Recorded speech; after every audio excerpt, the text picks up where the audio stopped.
जय हिंद दोस्तों। एक मज़ेदार कहानी लेकर फिर से आपके सामने हाजिर हूँ। कहानी एक बादशाह की है। एक बादशाह था और उसको बहुत ज़्यादा लंबी लंबी फेंकने की आदत थी। तो हुआ कुछ ऐसा कि एक बहुत बड़े बादशाह थे। उन्होंने अपने यहाँ एक रफूगर रखा हुआ था। रफूगर आप जानते हैं, जो पैंट वगैरह में अगर कहीं से फट जाती है तो उनको रफू करता है। लेकिन उन्होंने ये जो रफूगर रखा था, इसका काम जो है वो कपड़ों की रफू करना नहीं था, बल्कि उनकी फेंके हुए झूठों को रफू करना था। तो बादशाह को लंबी लंबी छोड़ने की, लंबी लंबी फेंकने की आदत थी। और ये रफूगर का काम ये था कि वो उन बातों को कंपनसेट करता था, बहाने और उदाहरण देकर किसी तरीके से उसे नॉर्मलाइज कर लिया करता था। आप रिलेट कर पाएंगे कि आजकल भी बहुत सारे ऐसे रफूगर समाज के अंदर मौजूद हैं।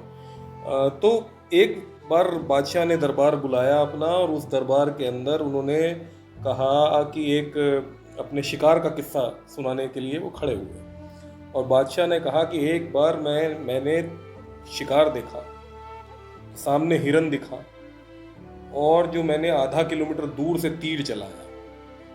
तो आधा किलोमीटर दूर तीर हवा में जाकर उस हिरन की बाईं आंख से घुसा और दाएं कान से बाहर निकलकर पीछे वाले पैर के खुर में जाकर तीर घुस गया। अब बादशाह ने जब ये बात बताई तो सारे दरबार में सन्नाटा छा गया। किसी ने ना तो ताली बजाई, ना किसी को ये बात समझ में आई कि आखिर ऐसा हुआ क्यों। तो रफूगर का यही काम था। बादशाह ने रफूगर की तरफ देखा तो रफूगर जो थे वो बेचारे खड़े हुए। उन्होंने कहा कि देखिए, दरअसल ऐसा था कि बादशाह सलामत ने जब तीर चलाया था तो वो पहाड़ी की एक चोटी पे खड़े हुए थे, ऊंचाई पे खड़े हुए थे, और हिरन जो है वो नीचे वादी में था। वरना भला आधा किलोमीटर दूर तीर थोड़ा ही हवा में चला जाता है। तो लोगों को बात समझ में आई कि हाँ, हो सकता है कि ऊपर से नीचे की तरफ जब तीर चलाया गया हो ऊंचाई से, तो आधा किलोमीटर तक तीर हवा में रह गया हो। लेकिन फिर भी लोग ये बात हजम नहीं कर पा रहे थे। वो दाईं आंख बायां कान।